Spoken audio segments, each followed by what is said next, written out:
إن الحمد لله نحمده ونستعينه ونستغفره ونعوذ بالله من شرور أنفسنا ومن سيئات أعمالنا. من يهده الله فلا مضل له ومن يضلل فلا هادي له. أشهد أن لا إله إلا الله وحده لا شريك له. أشهد أن محمدا عبده ورسوله. يا أيها الذين آمنوا اتقوا الله حق تقاته ولا تموتن إلا وأنتم مسلمون. يا أيها الناس اتقوا ربكم الذي خلقكم من نفس واحدة وخلق منها زوجها وبث منهما رجالا كثيرا ونساء. واتقوا الله الذي تساءلون به والأرحام إن الله كان عليكم رقيبا. يا أيها الذين آمنوا اتقوا الله وقولوا قولا سديدا يصلح لكم أعمالكم ويغفر لكم ذنوبكم ومن يطع الله ورسوله فقد فاز فوزا عظيما. أما بعد فإن خير الحديث كتاب الله وخير الهدي هدي محمد صلى الله عليه وسلم وشر الأمور محدثاتها وكل محدثة بدعة وكل بدعة ضلالة وكل ضلالة في النار. فأعوذ بالله السميع العليم من الشيطان الرجيم. بسم الله الرحمن الرحيم. وكلا وعد الله الحسنى وقال تعالى في موضع آخر رضي الله عنهم ورضوا عنه. معزز سامعین، حمد و ثنا کے بعد سورۃ الحدید اور سورۃ المجادلہ کی آیتیں ہم نے آپ کے سامنے تلاوت کی ہے، جو صحابہ کی عظمت پر دلالت کرنے والی آیتیں ہیں. چونکہ محرم کا مہینہ ہے تو محرم کے مہینے کے حوالے سے صحابہ سے متعلق انشاءاللہ آج کے خطبے میں مختصر گفتگو کرنے کی آپ کے سامنے کوشش کی جائے گی. سب سے پہلے یہ بات ہمیں جان لینی چاہیے کہ اللہ تعالیٰ نے ہمیں ایک مقصد کے تحت پیدا کیا ہے. اللہ نے ہر ایک انسان کو ایک مقصد کے تحت پیدا کیا ہے اور ہر انسان کے اندر کچھ نہ کچھ خوبی صلاحیتیں موجود رہتی ہیں. اللہ نے بغیر کسی خوبی اور صلاحیت کے بیکار انسان کو ایسے ہی نہیں پیدا کیا. اسی لیے کفار و مشرکین جب قیامت کا انکار کرتے تھے کہ قیامت واقع ہونے والی نہیں ہے، سورہ مومنون میں اللہ نے پوچھا افحسبتم انما خلقناکم عبثا، کیا تم سمجھتے یہ ہو کہ اللہ نے تمہیں بیکار پیدا کیا؟ وانکم الینا لا ترجعون، اور اللہ تعالیٰ کی طرف تم دوبارہ پلٹائے نہیں جاؤ گے، اٹھائے نہیں جاؤ گے. لہٰذا بولنے کا مقصود یہ ہے کہ اللہ نے ہر ایک انسان کے اندر خوبیاں صلاحیتیں موجود رکھی ہیں اور ہر ایک کی صلاحیت ایک دوسرے سے الگ الگ ہوتی ہے. اب جب بات ہم کریں صحابہ کی تو صحابہ کے اندر تو خیر ہی خیر تھا. جہاد جیسا عظیم عمل ان کے حصے میں آیا، ہجرت جیسا عظیم عمل ان کے حصے میں آیا، اسلام کے لیے قربانیاں انہوں نے دی. ہر طرح کا خیر صحابہ میں نظر آتا ہے. اور اسی کی طرف اشارہ کرتے ہوئے نبی کریم صلی اللہ علیہ وسلم نے بیان فرمایا، بخاری کی روایت ہے، ابو ہریرہ رضی اللہ تعالی عنہ راوی ہیں، الناس معادن، کہ لوگ کانوں کی طرح ہے، کمعادن الذهب والفضہ، جیسے سونے کی کان ہوتی ہے، چاندی کی کان ہوتی ہے. ہر ایک کی صلاحیت الگ الگ ہوتی ہے. سونے کا اپنی ایک جگہ ہوتی ہے، چاندی کی اپنی ایک جگہ ہوتی ہے. تو ایسے لوگوں میں بھی اللہ تعالیٰ نے مختلف قسم کی طبیعتیں، مختلف قسم کی صلاحیتیں رکھی ہے. اور اللہ کے رسول نے آگے حدیث میں بیان فرمایا، خیارہم فی الجاہلیہ خیارہم فی الاسلام، جو ان صحابہ میں زمانے جاہلیت میں بہتری پر تھا، اسلام آنے کے بعد بھی یہ بہتر ہے. کیسے؟ یہی وجہ ہے کہ ہم دیکھتے ہیں کچھ صحابہ کے بارے میں کہ اسلام لانے سے پہلے زمانے جاہلیت میں تمام برائیوں سے وہ بچے ہوئے تھے، جبکہ اسلام کا انٹروڈکشن ان کے سامنے نہیں آیا، اسلام ان کے سامنے پیش نہیں ہوا. اسلام آنے کے بعد بھی ان کی نفس اتنا پاک تھا کہ اسلام کو انہوں نے قبول کیا، رسول کو انہوں نے جانا. اور کہتے ہیں حضرت عثمان رضی اللہ تعالیٰ عنہ کے بارے میں، زمانے جاہلیت میں کبھی بھی انہوں نے شراب کو ہاتھ نہیں لگایا. اسلام آنے کے بعد بھی کبھی بھی جب تک کہ شراب حرام نہیں ہوئی تب بھی انہوں نے شراب کو ہاتھ نہیں لگایا. ایسے کچھ پاکیزہ نفوس تھے. اذا فقہوا، ہاں شرط یہ کہ اسلام آنے کے بعد آدمی کے اندر خیر کب ہوتا ہے؟ جب وہ دین کی فقہ حاصل کرے، دین کا علم حاصل کرے، تفقہ فی الدین اس کے اندر موجود ہو، صلاحیت ہو دین کو سمجھنے کی اس کے اندر. اور کہا اللہ کے رسول نے آگے حدیث میں والارواح جنود مجندہ، یہ انسانوں کی جو روحیں ہوتی ہے یہ اللہ تعالیٰ عالم ارواح میں ہمیں پیدا کرنے سے پہلے اللہ نے جو ہم سے میثاق لیا کہ ہم توحید پر قائم رہیں گے، شرک نہیں کریں گے، تقدیر بنانے کے وقت اس وقت اللہ تعالیٰ نے روحوں کو جمع کیا لشکر کی شکل میں. فما تعارف منها ائتلف، وہاں جو ایک دوسرے کی روحیں متعارف ہو گئی، ایک دوسرے سے انسیت حاصل ہو کر گئی، ائتلف دنیا میں آنے کے بعد بھی وہ ایک دوسرے سے محبت کرنے لگ جائیں گے. وما تناکر منها، اور وہاں جو روحیں ایک دوسرے سے نفرت کرنے لگی، اختلاف دنیا میں آنے کے بعد بھی وہ اختلاف کریں گے. یہی وجہ ہے کہ ہم بعض لوگوں کو دیکھتے ہیں ان کے درمیان رشتہ داریاں اچھی ہوتی ہیں، ان کے درمیان دوستیاں اچھی ہوتی ہیں، محبت اچھی ہوتی ہے، اس لیے کہ اللہ نے جب عالم ارواح میں ان روحوں کو پیدا کیا تو ان کے درمیان انسیت اسی وقت پیدا ہو گئی ہے. یہی وجہ ہے کہ دنیا میں ان کے ساتھ اچھی جمتی بھی ہے، وہ ایک دوسرے کے ساتھ کھڑے ہو کر باتیں بھی کرتے ہیں. لہٰذا میرے بھائیوں، اللہ کے رسول نے اس حدیث کے اندر صحابہ کی عظمت کے ساتھ ساتھ، صحابہ کے اندر موجود خوبیوں کے ساتھ ساتھ عام لوگوں کی خوبیوں کی طرف اشارہ کیا. اسی طرح ایک اور روایت ہے جو مسلم کی روایت ہے، ابو ہریرہ رضی اللہ تعالیٰ عنہ راوی ہیں. اس روایت میں بھی اسی حدیث کا، جو پہلی حدیث ہم نے آپ کے سامنے پیش کی، اسی کا کچھ معنی ہے تھوڑے اختلاف کے ساتھ. تجد الناس معادن، لوگوں کو تم دیکھو گے، اللہ کے رسول کہہ رہے ہیں کہ مختلف صلاحیتیں ان کے پاس ہیں. خیارهم فی الجاہلیہ خیارهم فی الاسلام اذا فقہوا، ہاں جو زمانے جاہلیت میں اچھا آدمی تھا، اسلام آنے کے بعد، اسلام کو قبول کرنے کے بعد بھی وہ اچھا شمار کیا جائے گا، وہ اس کی فطرت اچھی رہے گی. اور کہتے ہیں وَتَجِدُونَ خِيَارَ النَّاسِ فِي هَذَا الشَّأْنِ أَشَدُّهُمْ كَرَاهِيَةً لَهُ، ہاں کچھ لوگوں کو تم دیکھو گے جو بہت بہترین ہے، لیکن خلافت کے اس معاملے کو لے کر ان کے دل میں ویسی ہی زیادہ سخت نفرت پائی جاتی ہے، کراہت پائی جاتی ہے. کیوں؟ خلافت کے معاملے کو، ذمہ داری کے معاملے کو، عہدوں کو لے کر ان کے درمیان خواہش نہیں تھی. ابو بکر جو پہلے خلیفہ بنے، کیا آپ سمجھتے ہیں کہ ابو بکر اپنے سے انہوں نے اعلان کیا؟ وہ چاہتے تھے کہ لوگ مجھے پہلا خلیفہ مان لیں؟ نہیں، اللہ کے رسول نے علی الاطلاق کہا کہ انبیاء کے بعد فردی اعتبار سے اگر بات کریں سب سے افضل انسان کوئی ہے تو وہ ابو بکر ہے. اسی لیے لوگوں نے ان کو بنایا. عہدوں کی ہرس صحابہ کے پاس نہیں تھی، ذمہ داری کی ہرس صحابہ کے پاس نہیں تھی، وہ عہدوں سے دور رہتے. حضرت عمر کے بارے میں آتا ہے کہ حضرت عمر جب خلافت کی کرسی پر بیٹھے، دن کا چین، رات کا سکون ان کا چلا گیا. یہی وجہ ہے ان کے بیٹے کے بارے میں جب نام الیکٹ کیا گیا کہ نام کا انتخاب ہوا کہ آپ کا انتقال ہو رہا ہے، آپ اپنے بیٹے عبداللہ بن عمر کو خلیفہ بنا لیجئے. حضرت عمر نے لوگوں کی اس جواب کو موڑنے کے لیے، لوگوں کی توجہ کو مرکوز دوسری طرف کرنے کے لیے کہا کہ ایسا آدمی جس کو طلاق دینا نہیں آتا، کیا میں اس کو خلیفہ بنا دوں؟ حالانکہ ایسا نہیں تھا. عبداللہ بن عمر کے بارے میں آتا ہے کہ سب سے زیادہ سنت کے فالوور، لیکن ایک معاملے میں ان سے غلطی ہوئی، اور اللہ کے رسول، کیونکہ انہوں نے اپنی بیوی کو حالت حیض میں طلاق دیا تھا. حالت حیض میں طلاق دینا جائز نہیں ہے، لیکن اللہ کے رسول صلی اللہ علیہ وسلم کے سامنے یہ واقعہ بیان کیا گیا تو اللہ کے رسول نے کہا عمر رجوع کرو اپنی بیوی سے. عبداللہ بن عمر سے کہا رجوع کرو. تو حضرت عمر کو نہیں معلوم تھا کہ اپنے بیٹے کے اندر صلاحیتیں نہیں ہیں، خوبیاں تھی عبداللہ بن عمر کے اندر، کیونکہ یہ ذمہ داری کا بوجھ، خلافت کا بوجھ اتنا زیادہ ہے کہ آدمی کل قیامت کے دن کہیں پھنس نہ جائے. کیا کہتے تھے حضرت عمر؟ کہتے تھے کہ میں جو یہ خلیفہ بنا ہوا ہوں، اگر میری حکومت کی باؤنڈری میں کسی جانور کو بھی اگر ٹھوکر لگی تو قیامت کے دن مجھے پوچھا چلے گا. جانور، انسان نہیں. آپ سوچیں کیسے احتساب نفس تھا ان کے پاس، کیسی حساسیت تھی ذمہ داریوں کو لے کر میرے بھائیوں. اور اسی طرح کہتے ہیں کہ اللہ کے رسول نے اس حدیث میں وَتَجِدُونَ شَرَّ النَّاسِ ذَا الْوَجْهَيْنِ، اور لوگوں میں سب سے برا آدمی وہ ہے جو دو چہرے رکھتا ہے. یَأْتِي هَؤُلَاءِ بِوَجْهٍ یَأْتِي هَؤُلَاءِ بِوَجْهٍ، یہاں آتا ہے تو ایک بات کرتا ہے، وہاں جاتا ہے تو ایک بات کرتا ہے. انسان کو اسٹریٹ فارورڈ ہونا چاہیے، جو بات دل کو بری لگتی ہے سامنے بولنا چاہیے. یہ مومن کی نشانی ہے، یہ مومن کی نشانی ہے. لہٰذا تو ہم گفتگو کر رہے تھے، یہ حدیث کا ترجمہ ختم ہوا کہ صحابہ کی خصوصیات کیسے تھے. ایک حدیث ہم آپ کے سامنے رکھتے ہیں. اس حدیث کی شرح دیکھیں، اور حدیث دیکھیں کتنی بہترین ہے، اور یہ روایت ترمذی میں پائی جاتی ہے، صحیح روایت ہے. انس رضی اللہ تعالیٰ عنہ راوی ہیں.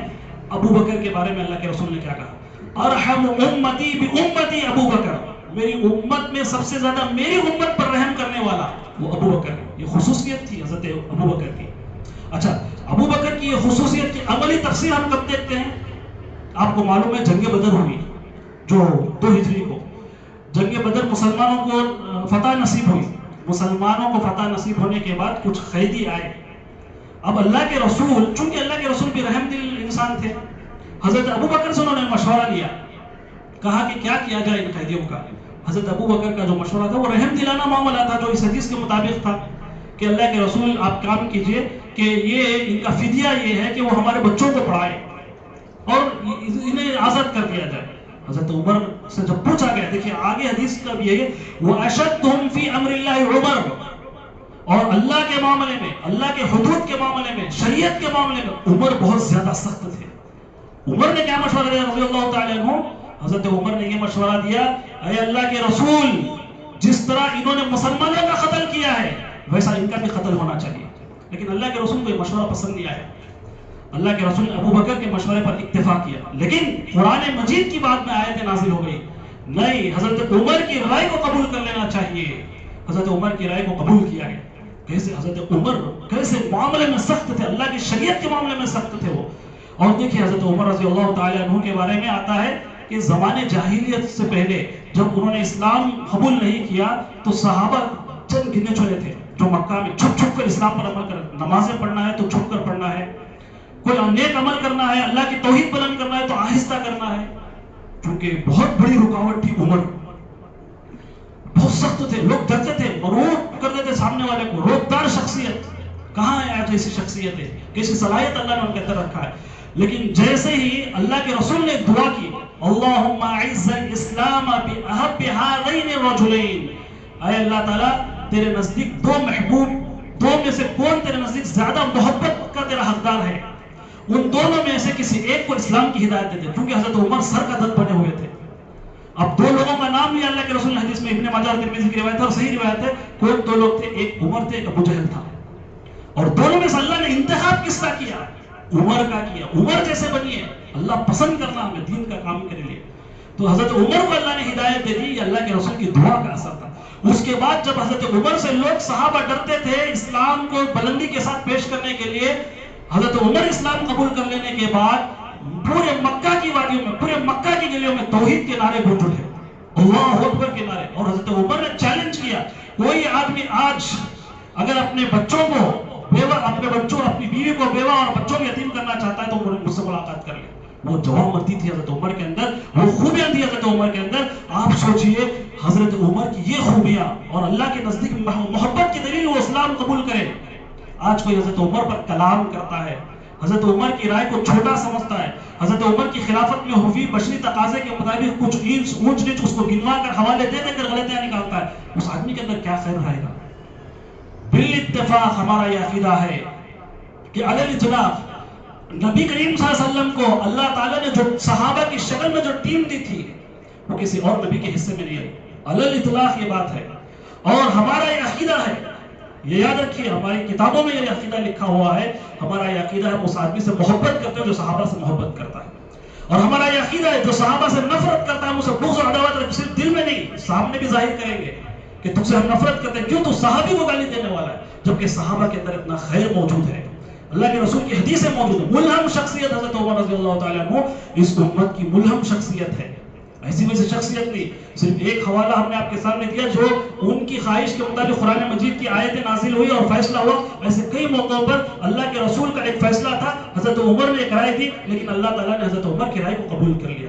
دیکھیے حضرت عمر کے بعد حضرت عثمان کے بارے میں کیا کہا اللہ کے رسول نے اسی حدیث میں، جو صحابہ کی کوالٹیز ہم آپ کے سامنے گنا رہے تھے، صحابہ کی خوبیاں ہم آپ کے سامنے پیش کر رہے تھے، وَأَصْدَقُهُمْ حَيَاءً عثمان، سب سے زیادہ صحابہ میں حیا والا اگر کوئی صحابی ہے، حیادار با حیا انسان، حضرت عثمان رضی اللہ تعالیٰ عنہ۔ جیسا کہ حضرت عثمان کے بارے میں دیگر روایتوں میں ہمیں یہ بات ملتی ہے کہ اللہ کے رسول بیٹھے ہوئے اپنے گھر میں اور اللہ کے رسول کا یہ جو کپڑا ہے کچھ ہٹا ہوا ہے ران کے پاس سے، حضرت ابو بکر آتے ہیں، ڈور ناک کرتے ہیں، دروازہ کھٹکھٹاتے ہیں، حضرت عائشہ پوچھتے ہیں کون؟ بولتے ہیں میں ابو بکر۔ اللہ کے رسول سے اجازت طلب کرتے ہیں حضرت عائشہ کہ ابو بکر آنا چاہتے ہیں، اللہ کے رسول آپ سے بات کرنا چاہتے ہیں، انہیں بھیج دو۔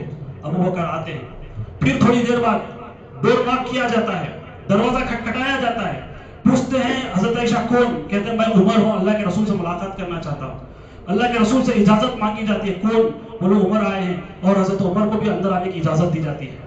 اس کے بعد تیسرے نمبر پر حضرت عثمان آتے ہیں رضی اللہ تعالیٰ عنہ، پوچھتے ہیں، ڈور ناک کیا جاتا ہے، پوچھتے ہیں کون؟ حضرت عثمان۔ حضرت عائشہ کہتے ہیں اللہ کے رسول عثمان آ گئے، جو اللہ کے رسول کا جو کپڑا ہٹا ہوا تھا ران سے، اللہ کے رسول نے ایسا کر لیا۔ اس کے بعد اندر آئے، آنے کے بعد حضرت عائشہ رضی اللہ تعالی عنہ نے یہ پورا واقعہ دیکھا. حضرت عائشہ فقیہ تھی، دین کا فقہ حاصل تھا، مسائل حدیثوں سے استنباط کرتی تھی. وہ پوچھا اللہ کے رسول، ابو بکر آیا ایسے ہی تھے، عمر آئے تو آپ ایسے ہی بیٹھے ہوئے تھے، عثمان آنے پر آپ نے یہ کیوں کیا؟ اللہ کے رسول نے کہا الا استحی رجل منہ تستحی منہ الملائکہ، کیا اس آدمی سے میں نہ شرماؤں جس سے فرشتے شرماتے ہیں؟ حضرت عثمان کا مقام دیکھیے کیا ہے. حضرت عثمان رضی اللہ تعالیٰ عنہ کا مقام دیکھیے. آج حضرت عثمان کو کڑگھڑے میں لا کر کھڑا کرتے ہیں لوگ. تو بہرحال اس کے بعد حضرت عثمان کے بعد وَأَعْلَمُهُمْ بِالْحَلَالِ وَالْحَرَامِ مُعَاذ بن جبل، حرام اور حلال کے متعلق سب سے زیادہ جانکار آدمی معاذ بن جبل ہے. علم کا پہاڑ. کیا بولے ایسے لوگوں کے بارے میں؟ جب یہ حدیثیں پڑھ لیتے ہیں من کرتا ہے کہ ان لوگوں کو کاش ہم ایک مرتبہ دیکھ لیتے. ایسی خوبیاں ان کے اندر تھی. ابھی میں آ رہا تھا، ایک دکتور سے ہماری ملاقات ہوئی اور دکتور کا خطبہ خلیل اللہ مسجد میں ہے کہ میں نے ان سے پوچھا آپ کا عنوان کیا ہے؟ انہوں نے اپنا عنوان بتایا. پھر انہوں نے مجھ سے پوچھا میرا عنوان کیا؟ میں نے کہا صحابہ کی عظمت پر، چونکہ محرم اس پر میں گفتگو کر رہا ہوں شاید. تو انہوں نے کہا کہ مدینہ میں ہم پڑھ رہے تھے، دکتور PhD شریعت اسلامیہ میں، مدینہ کے بعد کی ڈگری ہے. انہوں نے کہا کہ ہم جب PhD ڈگری کرنے کے لیے گئے تو ہمارے ایک استاذ تھے، انہوں نے ایک مادہ ہے روات الحدیث، راویان حدیث جو آپ پڑھتے ہیں آپ کو علماء سناتے ہیں یہ حدیث کے راوی فلاں ہے، اس پر لکھاتے ہوئے، چونکہ صحابہ راوی ہوتے ہیں، اس پر لکھاتے ہوئے انہوں نے صرف ایک ہفتہ صحابہ پر گفتگو کی، پورا ایک ہفتہ، پورا ایک ویک. اور انہوں نے بتایا ایسا نہیں تھا کہ یہ معلومات ہمیں نہیں تھے، معلومات ہمیں تھے. استاد کا مقصد کیا تھا؟ ہمارے دلوں کے اندر صحابہ کی عظمت کو بٹھانا مقصد تھا، اسی لیے ایک ہفتہ انہوں نے لیا. دل میں صحابہ کی عزت و احترام دل میں جگانا مقصد تھا. ایسا نہیں کہ معلومات نہیں تھے. کوئی آدمی مدنی ہے کہ اسے علم کم ہوتا ہے، کوئی آدمی شریعت کا علم پڑھا ہے اسے کیا کم علم ہوتا ہے، لیکن اس کا مقصد کیا تھا؟ ان کے دلوں میں کوئی ایسا فکر کا آدمی بیٹھا ہوا ہے کلاس میں جو صحابہ کو گالیاں دینے والی فکر ہے، اسے ٹھیک کرنا مقصد تھا. تو بہرحال صحابہ کی عظمت دیکھیں میرے بھائیوں. اس کے بعد کہتے ہیں وہ افرازهم زید بن ثابت، اور سب سے زیادہ فرائض کا علم رکھنے والے، علم میراث، پراپرٹی کسے کیسے تقسیم ہونی چاہیے، اس کا علم سب سے زیادہ رکھنے والے زید بن ثابت ہیں. حضرت زید بن ثابت سے اس زمانے میں بھی صحابہ فتوے زید بن ثابت کی طرف احالہ کیا جاتا تھا. اس کے بعد وَأَقْرَأَهُمْ أُبَيْ، اور قرآن مجید کو سب سے بہترین انداز میں تجوید تفسیر اچھے انداز میں پڑھنے والے صحابی ابی بن کعب ہے. اور دیگر روایتوں میں دیگر صحابہ کا بھی نام ہے. اس کے بعد کہتے ہیں وَلِكُلِّ أُمَّةٍ أَمِينٌ، ہر امت میں ایک امانت دار ہوتا ہے. وَأَمِينُ هَذِهِ الْأُمَّةِ ابو عبیدہ بن جراح، میری امت کا سب سے امانت دار شخص ابو عبیدہ بن جراح ہے رضی اللہ تعالی عنہم اجمعین. کیسی خصوصیات اللہ کے رسول نے گنوائی، حدیث پڑھ کے دل خوش ہو جاتا ہے، ایمان تازہ ہو جاتا ہے. اسی طرح میرے بھائیوں، حمد و ثنا کے بعد ایک آیت کریمہ ہم نے آپ کے سامنے پڑھی ہے. اس آیت کریمہ میں اللہ تعالیٰ نے ہر صحابی سے جنت کا وعدہ کیا. صحابی کا درجہ کیسا بھی کیوں نہ ہو، لیکن وہ لوگ جائیں گے جنت کو، یہی ہمارا عقیدہ ہے. اور ایک روایت میں اللہ کے رسول صلی اللہ علیہ وسلم نے صحابہ سے متعلق 10 صحابہ کو، ترمذی کی روایت اور صحیح روایت، ایک مجلس میں ایک ہی وقت میں 10 صحابہ کو اللہ کے رسول نے جنت کی خوشخبری سنائی. کون ہے 10 صحابہ؟ آپ دیکھیے. ابو بکر فی الجنہ، وعمر فی الجنہ، وعثمان فی الجنہ، وعلی فی الجنہ، وطلحہ فی الجنہ، وزبیر فی الجنہ، وعبد الرحمن بن عوف فی الجنہ، وسعد فی الجنہ، وسعید فی الجنہ، وابو عبیدہ بن جراح فی الجنہ. یہ وہ 10 صحابہ ہیں جن کو ایک ہی مجلس میں اللہ کے رسول نے جنت کی خوشخبری سنائی ہے، جس میں 4 خلفاء ہیں. اس کے بعد عبد الرحمن بن عوف ہے، سعد ہے، اس کے بعد سعید بن زید ہیں، ابو عبیدہ بن جراح، عبد الرحمن بن عوف، طلحہ اور زبیر ہے رضی اللہ تعالی عنہم اجمعین. ان کو کہتے ہیں عشرہ مبشرہ، وہ 10 صحابہ جن کو اللہ کے رسول نے ایک ہی مجلس میں 10 صحابہ کو جنت کی خوشخبری سنائی ہے. دیکھیے صحابہ کا مقام بہت اونچا ہے. صحابہ کا احترام ہمارے اوپر واجب ہے، ہمارے ایمان کا حصہ ہے. یاد رکھیے، ایسا نہیں کہ ایمان سے باہر کی باتیں، ایمان کا حصہ ہے. اور بالاتفاق افضلیت کوئی بہت زیادہ اچھے درجے کا ہو سکتا ہے، کوئی اس کے بعد والا ہو سکتا ہے، لیکن سب کا احترام ہمارے اوپر واجب ہے. سب سے پہلے بدری صحابہ ہیں جن کا احترام ہمارے اوپر واجب ہے، جو وہ صحابہ جو بدر میں شریک ہوئے. اس کے بعد والی جنگ احد، اس جنگ میں جو شریک ہوئے وہ صحابہ سب سے زیادہ فضیلت والے ہیں. اللہ کے رسول صلی اللہ علیہ وسلم نے حدیثوں میں بتلایا اور شریعت کے مطابق. والاحزاب، اس کے بعد جنگ احزاب میں جو لوگ شریک ہوئے، جو صحابہ، وہ سب سے افضل ہے. اس کے بعد بیعت رضوان میں جہاں اللہ کے رسول نے بیعت لی اپنے صحابہ سے، وہ صحابہ سب سے افضل ہیں. ہاں، ان صحابہ کے علاوہ بھی اللہ کے رسول نے فردی طور پر نام لے کر کچھ اور مجلسوں میں کچھ اور صحابہ کے متعلق جنت کی خوشخبری سنائی. ان میں سے ایک ثابت بن قیس بن شماس رضی اللہ تعالی عنہ. ان کا واقعہ ہم نے پہلے بھی آپ کے سامنے ذکر کیا، ایک اور بار ذکر کر دیں. قرآن مجید کی جو آیت ہے سورہ حجرات، لا ترفعوا اصواتکم فوق صوت النبی ولا تجہروا له، اے ایمان والو نبی کی آواز کے سامنے تمہاری آواز نہ بلند ہو جائے.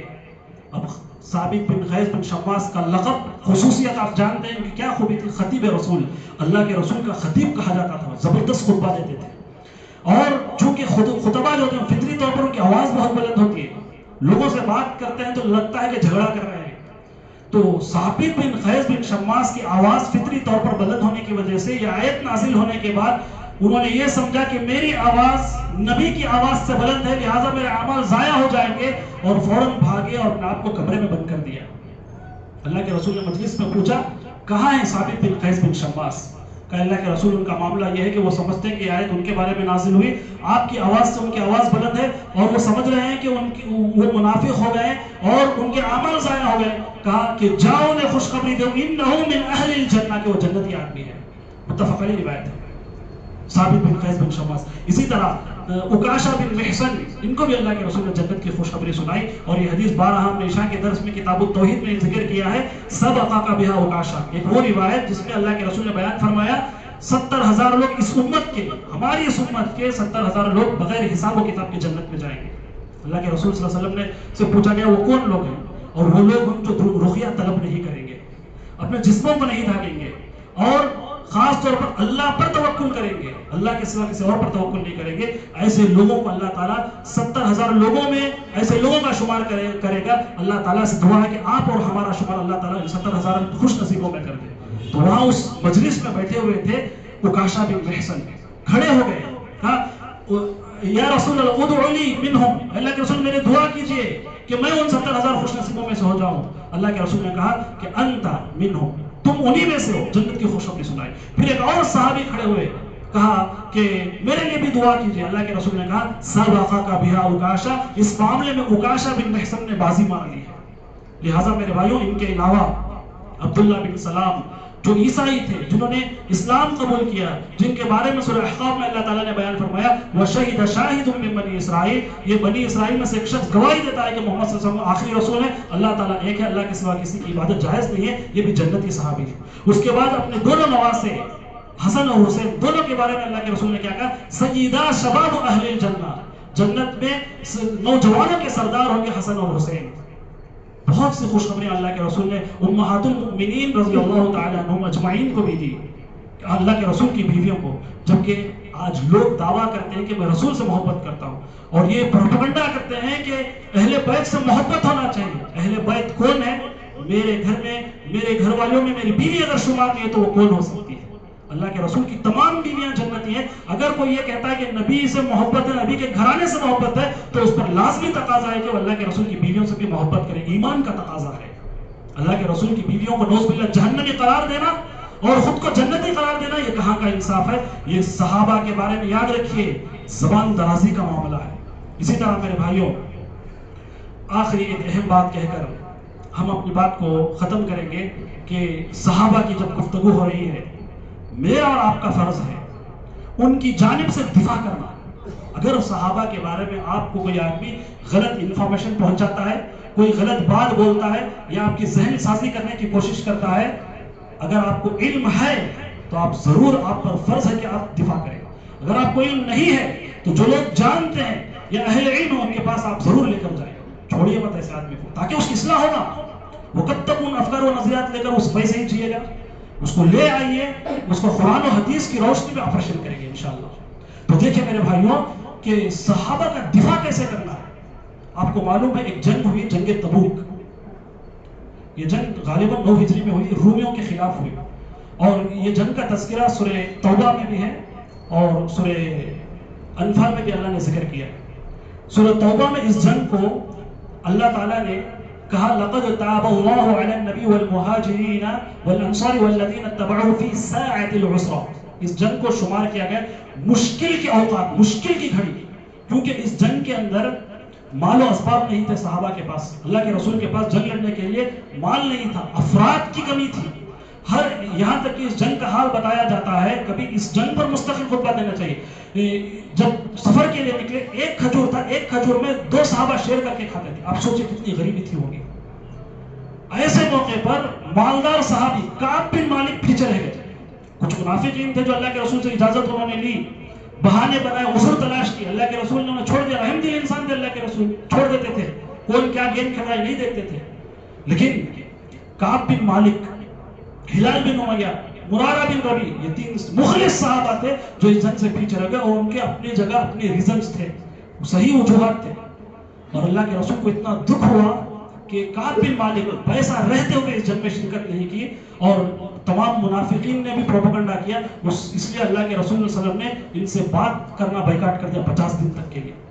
اس کے بعد آیتیں ان کے حق میں نازل ہوئی، اور اسی دوران ایک ماحول ایسا آیا کہ حضرت کعب بن مالک کے بارے میں ایک آدمی کھڑا ہوا، کہا کہ اللہ کے رسول کیا آپ کو معلوم ہے کعب بن مالک یہ جنگ میں کیوں شرکت نہیں کیا؟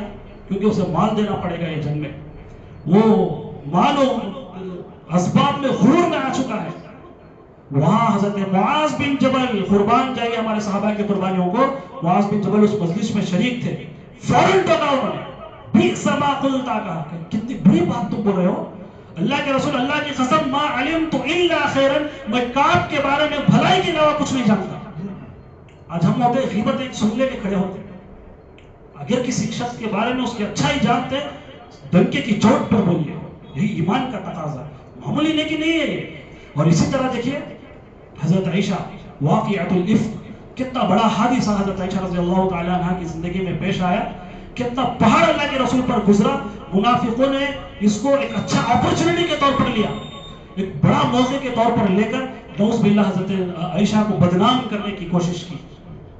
اس کے باوجود اللہ کے رسول حضرت زینب اپنی دوسری بیوی سے حضرت عائشہ کے بارے میں پوچھتے ہیں کہ تمہاری کیا رائے ہے، جبکہ دونوں سوکت ہیں.